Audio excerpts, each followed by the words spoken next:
Hello guys, welcome to my channel. My name is Joshua Akinsonya, and we've been doing the math for the ACT Prep Guide 2021 to 2022. I've done questions 1 to 40. Each week I release 10 questions that I solve, and I go in depth into how you get the answer in case you are taking the exam in an exam environment, right? So on this week, we're going to be doing questions 41 to 50. That way you have time to digest it and, watch the video over to see how I solve the questions. There are really no new questions here. The the questions are just giving new numbers and new information, um, but the way you solve them is the same. So welcome to the Bragg channel, where we, solve math. I'll be doing chemistry very soon also. So if you've not subscribed to the channel, please go ahead and subscribe to the channel. Click the like button if you like the video, and also click the bell button so you can get notified when I start dropping the question, the chemistry. I'm going to start chemistry from the basic. I'm going to explain the different terms in such a manner that you understand very well. It will build your confidence in chemistry. Anyway, let's get this game rolling. So, question 41, 4 over 5 raised to the power of minus 3 over 2. How do you solve that?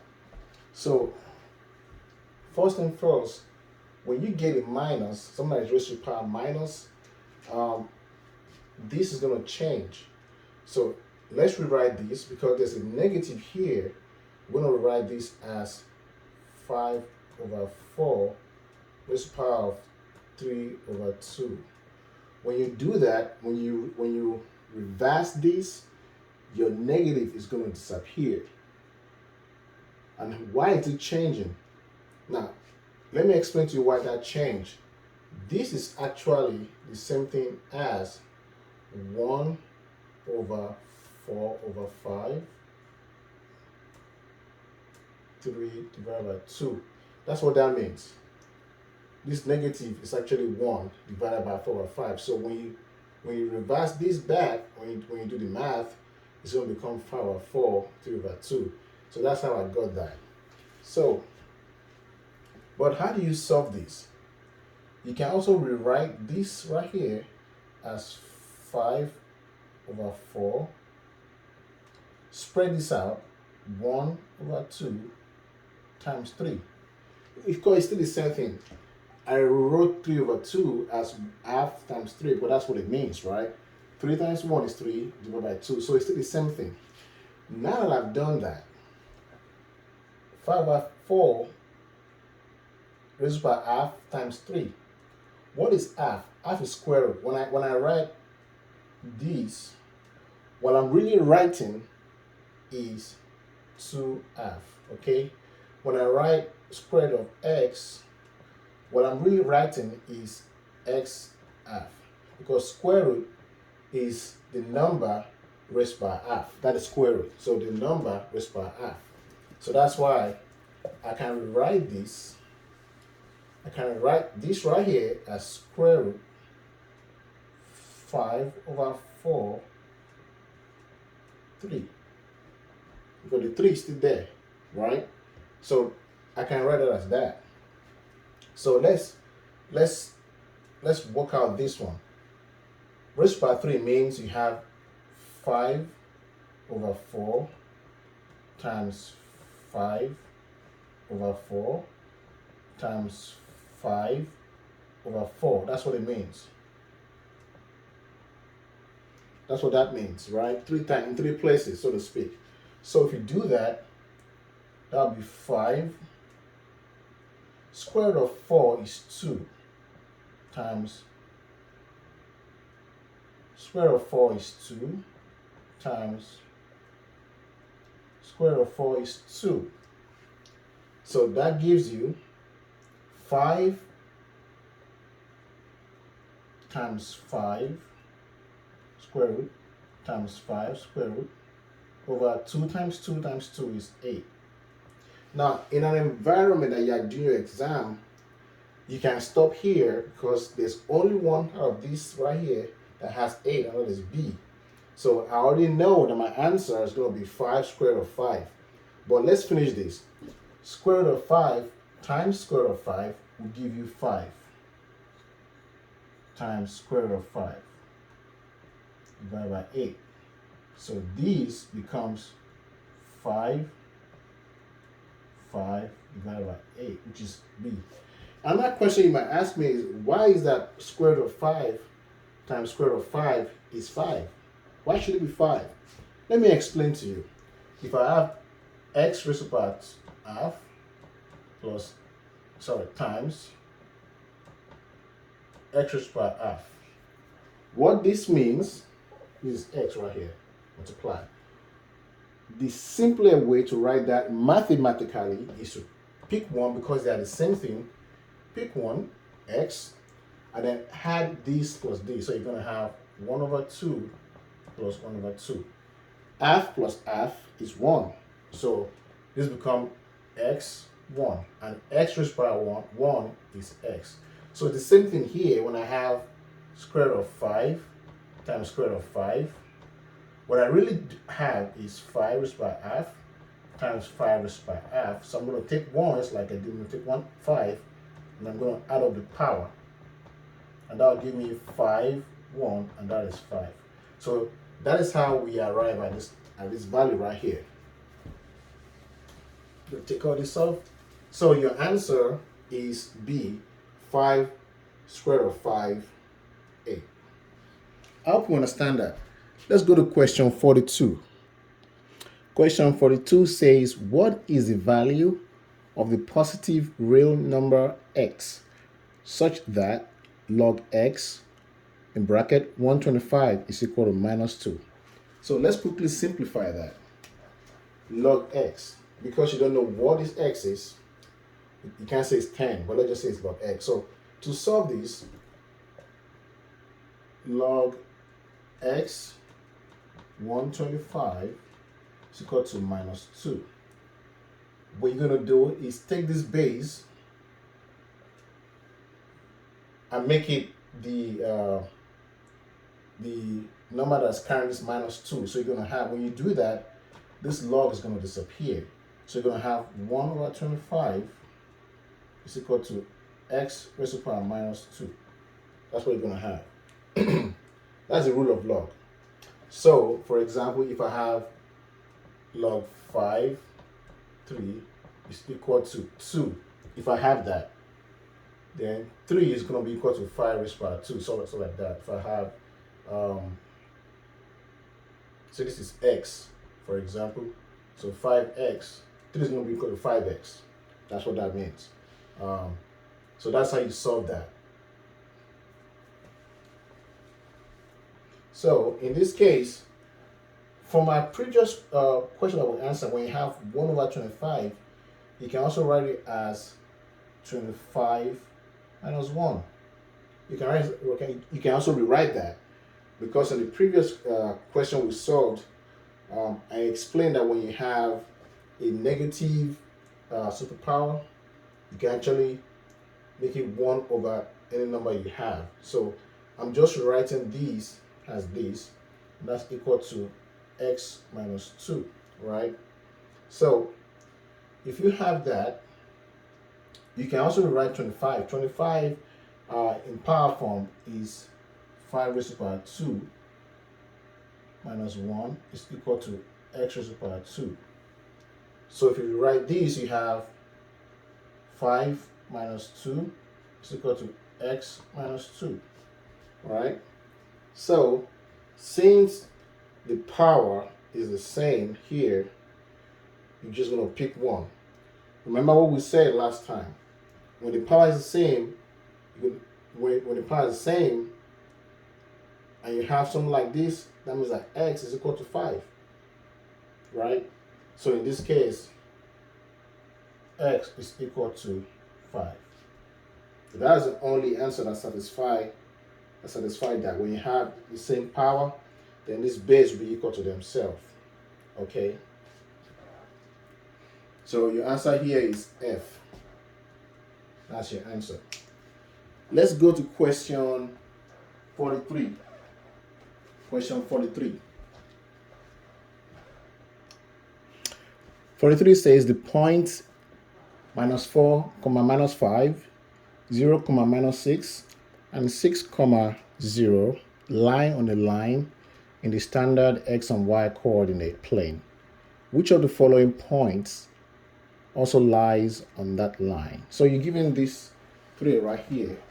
Let me write it down. Let me go section this off.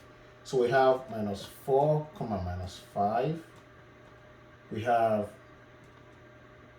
0, -3.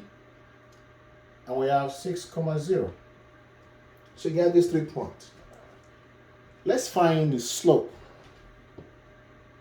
M, which is equal to slope, is equal to y2 minus y1 over x2 minus x1. If any of these points, lie on the same line here, it's going to have the slope of any of this line. The slope are going to be the same. So if I take these 2 points, if all these 3 points lie on the same line, if I take these 2 points right here and I find the slope, and I take this point and this point and I find the slope, it should be equal to the slope of these 2.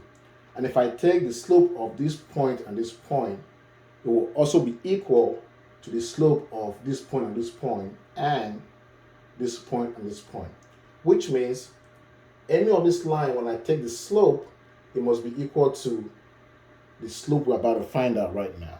So let's take this right here. This is going to be our x1 and y1. You can choose any one you want to. x2, y2. So let's take the slope of this one. So our slope m is equal to y2 is -3. So we'll write -3 minus y1 is -5. So we're going to have -5 divided by x2 is 0 minus x1 is -4. So we're going to have -4. So this is -3. Minus times minus is plus. And you have 5. And you have 0. Minus times minus is plus. And you have 4. So this becomes 3 over, this becomes 2 over 4. So this becomes half. So our slope is half. Right? Our slope is half, 1 over 2. That means that if we substitute any of these for x1 and x1 and y1, it must give us a slope of 1 over 2. So that's what you want to do. So we're going to take this one, for example, see if the slope, when you use these numbers, give you half. If it does not give you half, you cancel it out. Then you take the next one. If it does not give you half, that's not your answer until you get to E. So that's how you do this. In the exam situation, it's going to be really faster because you know what you're doing, and you won't have to go. It won't take you a long time at all. So next you're going to do is pick any of these to be your x2, y2. So let's pick A. So pick A, for example. We have -3, -4. So x2, y2. I'm still going to use this as my x1, y1. So let's get a slope of those 2. My slope is y2 right here, which is -4, minus y1, which is -5, divided by x2, which is -3, minus x1, which is -4. So you have -4 plus 5, because minus times minus is plus, so you have +5 divided by -3, minus times minus is plus, and you have 4. So this is 1, -4 plus 5 is 1, divided by -3 plus 4 is also 1. So this gives you 1. So this is not the answer because it does not give you half. You have to have half. So that did not work out. Let's go to the next one, which is B. B in this case is -1, -4. So this is going to be your x2, y2. So again, use the same formula. Your y2 is minus 4. You have minus 4 minus your y1 is minus 4. So you have minus 4. So you have, and from this already, this is going to give you 0, right? So because this is minus 4 plus 4, that is 0. So if I was in the exam, I'm going to stop right there. I know this cannot be the answer, but let's go ahead and finish it up. So you have your x2 is minus 1 minus your x1 is minus 3. So this gives you minus 4 plus 4 divided by minus 1 plus 3. This is 0 over 2. So this cannot be the answer. We're looking for f. So that leaves that out of this equation. The next one is c.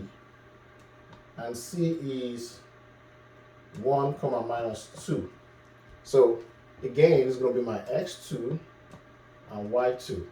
So put that information in. y2 is minus 2 minus y1 is minus 4 divided by x2 is 1 minus x1 is minus 3. Correct? Yeah, minus 3. Is it? Oh, sorry, minus 4. Minus 4. And y1 is minus 5. My bad. So that means I made a mistake the first on this one right here. Did I? No, I'm good. Yeah, I did. Because this right here, I made a mistake on this one. So that'll be my y2. y2 is going to be minus 4 minus y1 is minus 5. And then my x2 is going to be minus 1 minus 4. So that is minus 4 plus 5 minus 1 plus 4. And that is 1 over 3. So this is not it. All right, so this is wrong, yeah. So the next one we're doing is this one. 1 minus 2. y2 is minus 2 minus y1 is minus 5. x2 is 1 minus x1 is minus 4. So this gives you minus 2 plus 5. And you have 1 plus 4. And that gives you 3 over 5. So this cannot be the answer. So you're left with 2 right here. So the next one is going to be 4 comma minus 1. And here it is going to be a y2, x2. So the y2 in this case is minus 1, minus 5, y1. x2 is 4, minus x1 is minus 4. So this gives you minus 1 plus 5 over 4 plus 4. This gives you minus 1 plus 5 is 4. 4 plus 4 is 8. And if you simplify this, you have 1 here, you have 2 here, that is half. So this gave you half. So your answer is going to be this one. And I'm going to stop right there. So that's how you get it. So in the exam situation, this is going to be constant. In the exam situation, it's going to be constant. You're just going to plug in 2 numbers all the time to see which one fits your description, right? So that is how you solve that. Let's go to question 44. Question 44 says Raya and Sampath start running laps from the same starting line at the same time and the same direction. Rhea completes 1 lap in 16 seconds, Sampath in 28 seconds. What is the fewest number of seconds after starting that Raya and Sampath would again be at their starting line at the same time? So let's assume this is the path. This is the track, whatever I want to call it. So they start from here and then go this direction, like that, both of them. But one is faster than the other. Raya is much faster, so Raya is going to come and run this lap in 16 seconds. SandPath will do the same lap in 28 seconds. So that means at every 16 seconds, Raya will be on this area. At every 28 seconds, SandPath will be on that same situation. But that's how long it takes them to run, right? So let's quickly solve these questions right here. So I'm going to use R for rear and S for SandPath. And we know every 16 seconds, they're going to be at the starting line. So the first 16 is going to be at the starting line. And here, the first 28 should be at the starting line. Another 16 seconds more, which is 32 seconds altogether, should be at the starting line. Another 28 seconds, which is now 56, should also be at the starting line. Right? You see a pattern? So the next lap she runs, another 16 seconds is going to be 48. The next lap she runs, another 16 seconds, 28 seconds, she's going to be, what? That would be 84. So she spent 84 times, 84 seconds running the lap. If it goes another 16 seconds, 64 right away. Another 28 seconds, and she'll be at 112. Another 16 seconds here, they'll be at 80. Another 16 seconds, 28 seconds here, you're already at 140, I believe. Another 16 seconds, you are at 96 here. 28 seconds here, you are at 168. Another 16 seconds on this one, going to be at 112. And another, you can stop there because there's 112 on the two different areas. So at 112 seconds, both of them will be at the starting point. 112. So your answer definitely is not 88 because 88 is not common to both of them. You have 84, you have 80. But at 112 seconds, Raya is going to be at a starting point. At the exact same 112 seconds, SandPath will also be at the starting point. So this is the time it's going to take them to be at the starting point, 112. So your answer is 112. So that's how you solve that.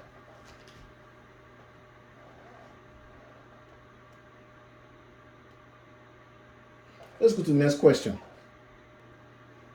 Question 45 says, the CFO of Math King Enterprises estimates that if company sets a price of 6 cents for each unit of their new product, then weekly profit from selling the product will be modeled by P, which is profit, C in cents, is equal to 1600 cents minus 4 in cents squared, where 0 is less than or equal to C, and C is less than or equal to 400. According to the model, for which of the following values of C will the weekly profit for this product be the largest? So in this question, what it's saying is that what number out of this number are we going to plug into this equation that will give us the largest P, which means P is going to be greater. So we have 20, 40, 100, 200, 400. If we plug one of these numbers here, it's going to give us, among these 5 sets, it's going to give us the maximum P. P is equal to 1600C minus 4C squared, right? You can make your life a lot easy by bringing out C. So you can rewrite these as P is equal to C bracket factorized, right? Minus 4C. So all you just do is remove one C out of, because you have C common to both sides. If I start from 400, because I know 20 is going to be the minimum, but anyway, let's start from 400. If I put C, if C is equal to 400, right? Then you're going to have 400 bracket 1600 minus 4 times 400. If you expand this, you're going to get 400 bracket 1600 minus 4 times 400 is also 1600. So in that case, you're gonna have 400, which is P in this case, bracket 1600 minus 1600 is 0, and that will give you 0. So here you have no profit. So we know this cannot be the answer. Let's use 200. The same logic, right? P is equal to C is going to be 200, bracket 1600 minus 4 times 200. And this will give you 200, bracket 1600 minus 4 times 200 is 800, so you have 800. And this will give you 200 times 800, and that should give you 160,000. So P is 160, which is large, right? If you use 100, let's use 100. P, where C is, in this case, C is equal to 100, right? So P is going to be equal to 100, bracket 1,600 minus 4 times 100 is equal to, so that means that P is equal to 100, bracket 1,600 times minus 4 times 100 is 400, and that gives you 100 times 1600 minus 400 is 1200. So this gives you 120,000. So you have 160, which is larger than 120.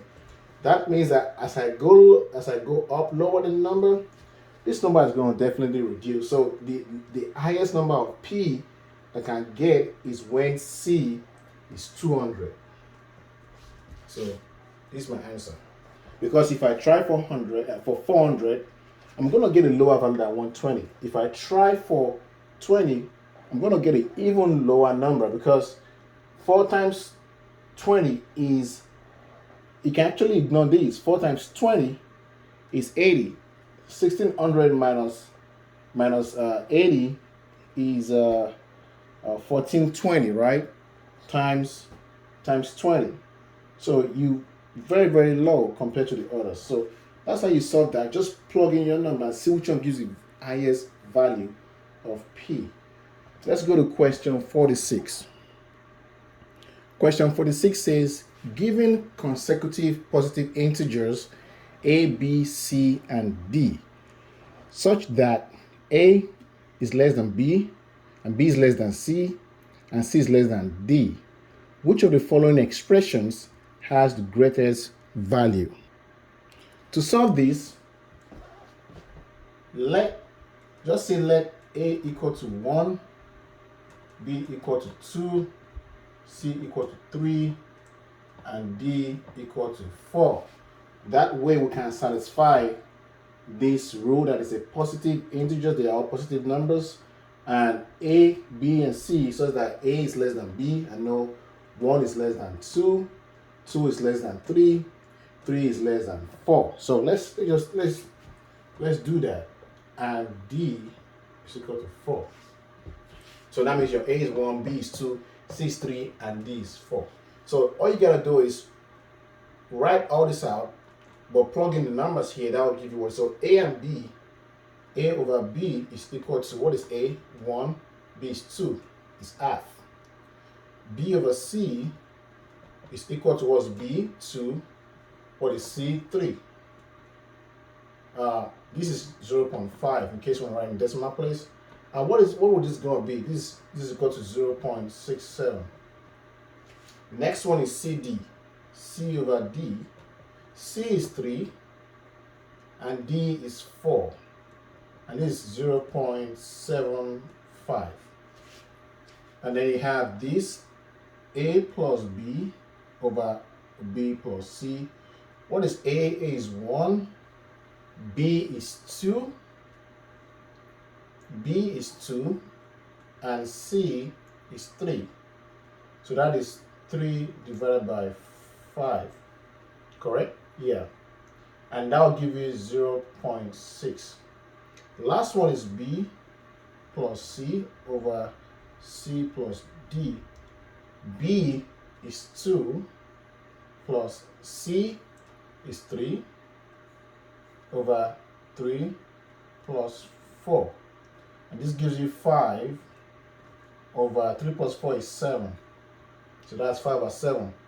And this is equal to 0.41 and some change. So of all these numbers, the largest one here is this one. This is larger than all of them. 0.5, 0.67, 0.75, 0.6, 0.4, 0.41. So this is the largest number here. C over D is the largest number. So your answer is H. That is how you solve that question. Your answer is H. Let's go to question 47. So question 47 says the ratio of the perimeters of two squares is 2:3. If the area of the larger square is 324 square feet, what is the length in feet of the side of the smaller square? So our final answer, what we're looking for is the length of one of the side of the square, right? And a square has 4 equal sides. So you have L, L, L, L. All sides are equal. You have 2 of those. So we have this, let's call this a large square. Let's have a smaller square.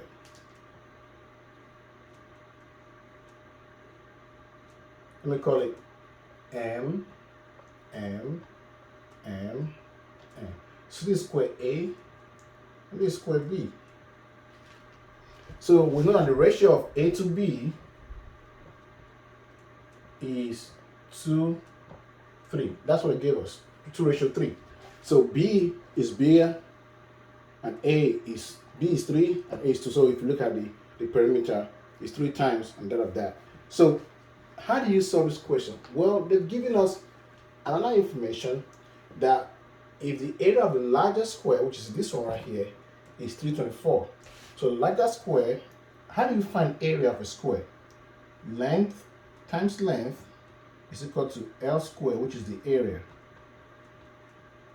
So L squared is equal to the area. Area here is 324. So L is going to be equal to 324 square root, because we're looking for L. That's what we're looking for, right? So how do you do this? If you do the math, L is going to be equal to, you can factorize this to give you square root of 4 times square root of 4 can go in, let's see, 4 can go into the 2, we get 81. So this will give you square root of 4 is 2, square root of 81 is 9, so 2 times 9 is 18. So that means each of these right here is 18. 18, 18, 18, and 18. Okay, but that's not what we're looking for. We're not looking for the sides. We're looking for the side of the smaller one, this small one, right? We're looking for N. That's what we're looking for, right? We already know that this right here is the perimeter. So if we had this together, which is perimeter, so perimeter of A, we don't know that yet. Well, now we know the perimeter of B. The perimeter of B is going to be 18 plus 18 plus 18 plus 18, right? So that would be 4 times 18. It's equal to 2 over 3. So times this and times that, that'll give you 3 times A is equal to 4 times 18 times 2. But you want A, you don't want 3A. So multiply 3, sorry, divide both sides by 3. That will take care of this and leave you with just A. In the same vein, 3 can go in 18, that is 6. So you have 4 times 6 times 2, 24, 48. So the perimeter of A is 48. And perimeter here, perimeter of A is equal to M plus M plus M plus M. Let me write this out very well.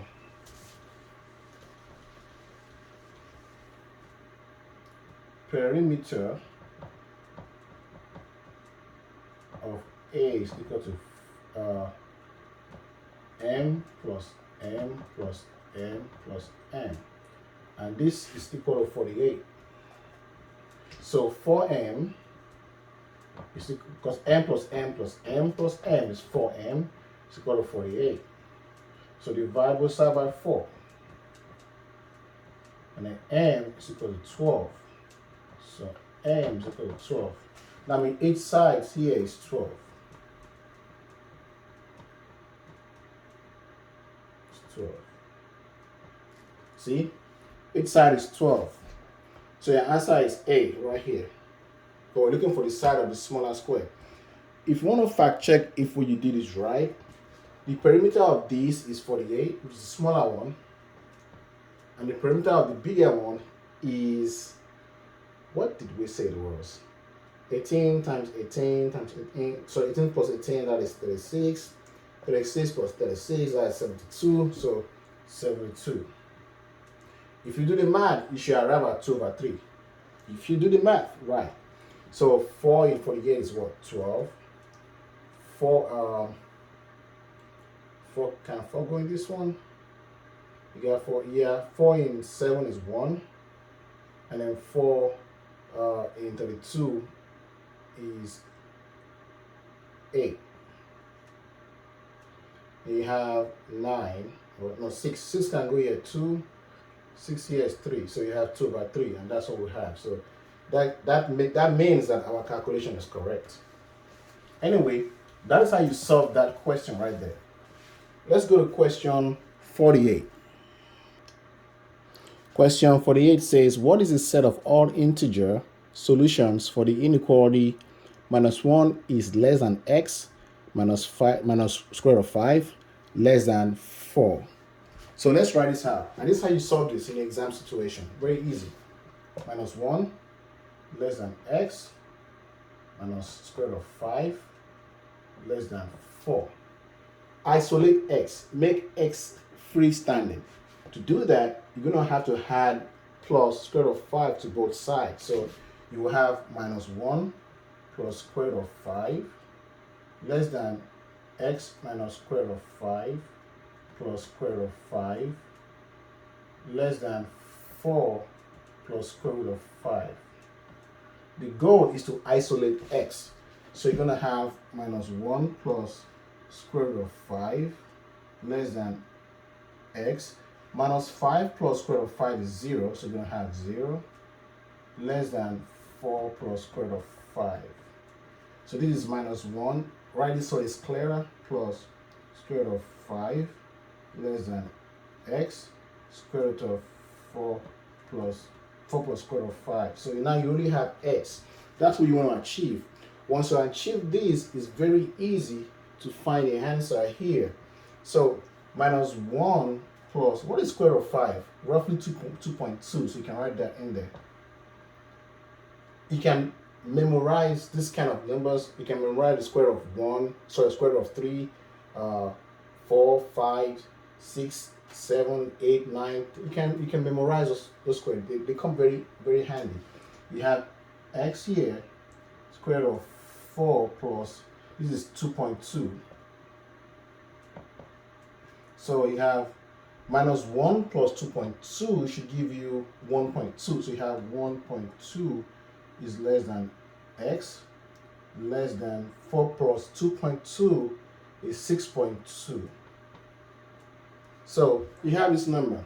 So the question is, what is the set of all integer solutions for the inequality of these, which is what we have right now, is you have 3, 4, 5. Can it be 3, 4, 5? If you put x is equal to 3 right here, you'll be right. If you put x equal to 3, you'll be right, and it will also be less than this. So if you put x equal to 4, it's going to be the same thing. If you put x equal to 5, as a matter of fact, the only number here that does not meet this criteria is this one, because 2, you have 1.2. 2 is less than, if you put 2 here, you can put 2 here, and that'll be 1.2 less than 2 less than 6.2. So 2 is correct. If you put 3 here, this is going to be correct. If you put 4 here, you will also be right. If you put 5 here, you will also be right. And if you put 6 here, you will also be right. So you have 2, 3, 4, 5, 6 satisfy any values of x. That 1.2 is less than x. So if x is equal to 1, this will not work, because if x is equal to 1 here, then 1.2 is not less than 1. 1 is less than this, so this cannot flow. But if x is equal to 2, then this equation will be right. So that is how you solve that. If you chose this, then you'll be wrong, because 2 is also part of that equation. If you chose this, you'll be wrong, because 6 is also part of that equation. 6 is less than 6.2. If you chose this, you'll be wrong, because it's incomplete. You need 2, 3, 4, 5, and 6. You have 1, which is wrong. You need 2, 3, 4, 5, 6. You have 1 here, which is also wrong. You need 2, 3, 4, 5. You don't have 6, which is wrong. You have 2, 3, 4, 5, and 6, which is right. So your answer is G. So any values of x that you plug in there should be accurate, and this is the only one that satisfies that need. Let's go to question 49. So question 49, with wind blowing against a flat surface exerts a maximum force equal to ksv squared, where s is the surface area, v is equal to velocity, and k is constant. If a 40 mile per hour wind can exert a maximum force of 50 pounds on 1 square foot flat surface, what is the maximum force in pounds that 80 miles per hour wind can exert on a 2 square foot flat surface? So here they're giving you ksv squared is equal to force maximum force. K is a constant, so we can separate k from the all of the equation. When you do that, you're going to have k is equal to divide both sides by sv. So sv squared. When you do that, you're going to separate k, and you're going to have k is equal to f max over sv squared. Because k is a constant, you can do this for multiple situations. You can say f1 max s1 v1 squared is equal to f2 max s2 v2 squared. And you can go on and on like that, f3 if you want to. But let's talk about f2. f1 max, they've given us that as 50. And then they've given us s1 as what? If a 40 miles per hour wind can exert a maximum force 40 pounds on 1 square foot flat surface. So they've given us surface area as 1. And then V, they've given us as 40. So that means that for this one, you're going to have 50 over S is 1 times V, 40 times 40, because it's squared, which will be given equal to F2 max, which is the second force. We do not know that. We're looking for the second force, right? It says,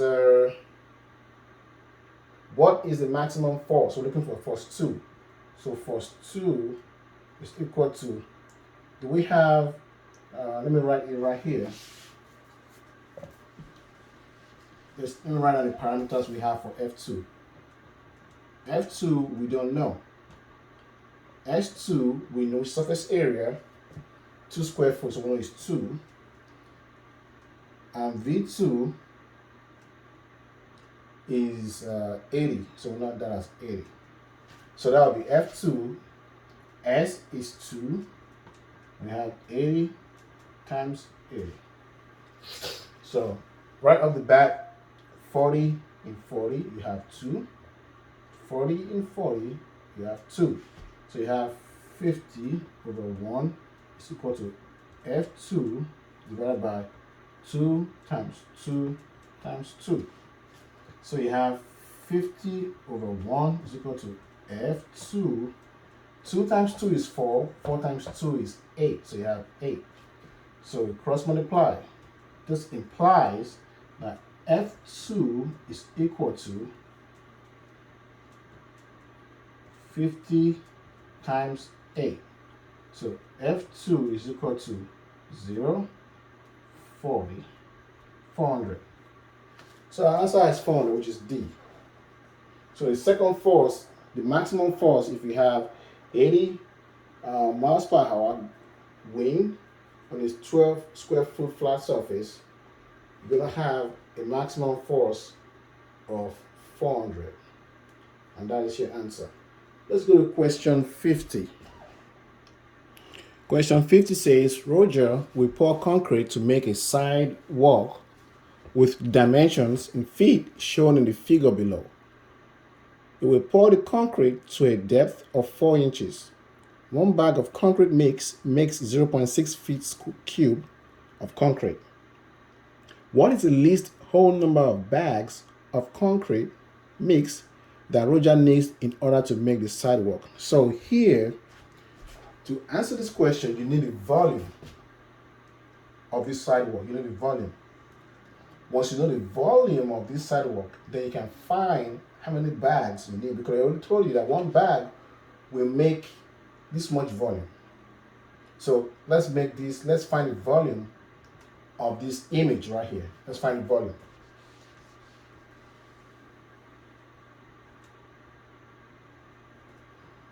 Let's make this two, let's dissect this image. So we have, let me bring this down right here. Okay, and this is going to be 4 also. So you're going to have 4 here, and you're going to have 16 here, because the whole thing is going to be 20. So you have, in that case, it's going to be 16. Everything is going to be 20. This is a rectangle. This is also a rectangle. So you have 2 shapes. So I have shape number 1, which is 4 by 10. You have shape number 2, 16 by 4. Combine them. But let's bring them apart. So let's get the area of this and the area of this. Sorry, the volume of this and the volume of this added together, and then once we have that, we'll know how much bags we need. So the volume of this is 10. So what is the volume of rectangle? It is length times breadth times height, or length times width times height. This is length, this is breadth, and there's the height, which you can't see right now. If we make it to a 3D figure, then we can see the height, right?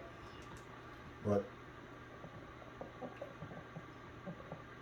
the height has been given to us 4 inches. So 4 inches. So we have length is 10 times breadth is 4 times, this is in inches, but this actually is in feet. So don't forget that.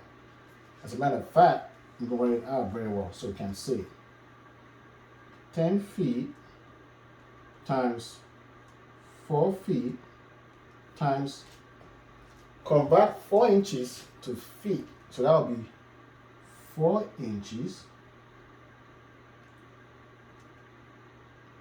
is equal to 1 times 1 feet is 12 inches. right? So that's how you convert that. 1 feet is equal to 12 inches. So if you do that, you have 10 times 4 is 40. 40 times 4 times 1 divided by 12. Okay? And that will give you, you can put 4 here, 1, and you have 3. So you have 40 divided by 3 for that one. So that will be the volume of this shape. So this shape here is 40 divided by 3. That's the volume. Let's calculate the volume of this one. So the volume is going to be 16 feet times 4 feet times 4 inches times 1 feet, 12 inches. Right? So that will give you 16 times 4 is 64 feet squared times inches cancel inches. So you have 4 feet divided by 12. So this right here is 3. So you have 64 divided by 3 feet cubed. So add these two together to give you the total volume. That will give you 40 over 3 plus 64 over 3. When you have the denominator being the same, take 1 and add the numerator. So you have 40 plus 60 will give you 104. 104 over 3. So that is your combined volume in feet cubed. What we're looking for is number of bags, right? We're going to take this off. We know the combined volume now for that shape. So you know that one bag will make 0.6 feet cubed, right? X bags will make 104 over 3 feet cubed. So multiply, cross multiply, you have, cross multiply this right here, you have 0.6 times x is equal to 104 over 3 times 1, right, in bags. So if you do the math, that will give you your divide both sides by 0.6, 0.6 here, 0.6 here. So you have x is equal to, if you do the math, 104 over 3 will give you, this is what? This is 3, you have 1 in 14, 3 in 14 will give you, what would that give you? That will give you 3 also, right? No, that will give you 4. That's 12. So you have 2, 3 and 20, that will give you 6. So you're gonna have 67. So this 34.67. So this is x is equal to 34.67 divided by 0.6. If you do the math, that will give you 57.7ish, approximately 58 bags. So your answer is going to be J, 58 bags. So that's how you solve that. If one bag is going to give you 0.6 cube foot, then X bags is going to give you 34.67 cube foot. And then just do the cross multiplication, and then you have 0.6 times X is equal to 104 over 3 times 1 bags. And then you have divide 0.6 by both sides. So you have X is equal to 104.3. 104.3 is same thing as this, divided by 0.6, and that will give you 57.7. If you don't have calculator, you can, if you don't have a calculator, you can actually write this right here. You can write this as 6 over 10. So you have 0.6x is equal to 104 over 3, right?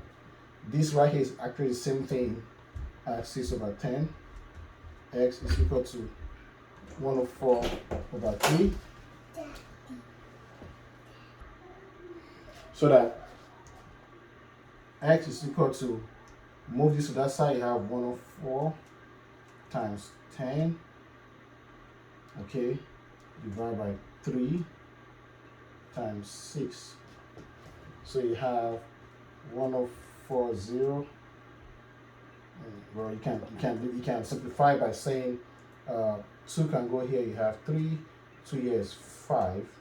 So you have 0, 2, 5 divided by 9. Yeah. Is that correct? So 952, 9 times 5 is 45, 9 times 6 is 54. So it's going to be 5. You have 7 left. Right, so you put that 7, because 9 times 5 is 45. 45 minus 52 is 7. That's why I said 7. So you have 70 here. 9 times 7 is 63. 9 times 8 is 72. So you can use 8 there with the 7. 9 and 7 is 63. So you have 7 here. You have and you're going to be having 7 left because you have 63. 70 minus 63, that's 7. So you have another 70 again, that will give you 7 again, you know, like that. And you're going to have 5.77, which is equal to 57.8, which is equal to 58 bags. So that's how you solve that. If you don't have calculator and you want to solve it, you know, would have to go through all this right here. But your answer is 58. I hope you guys enjoyed this tutorial. Let me know what you think in the comment section. Let me know what you think so I can, you know, tweak the way I answer the question in a way that you will be able to understand. If you don't comment, I would not know what to do, if I'm meeting your goals or not. If you like this video, click the like button, share with your friends, subscribe to the channel if you have not already done so. Like I said, in the future, I plan to do chemistry from beginning of chemistry to what is an atom to the end of it. That way you can learn your chemistry. I'm also going to be doing math from the beginning at some point. In the future, I'm going to start from very basic level of math, and I will go from step by step till we get to a point where we start doing calculus. Thank you for watching this video. Have a great day.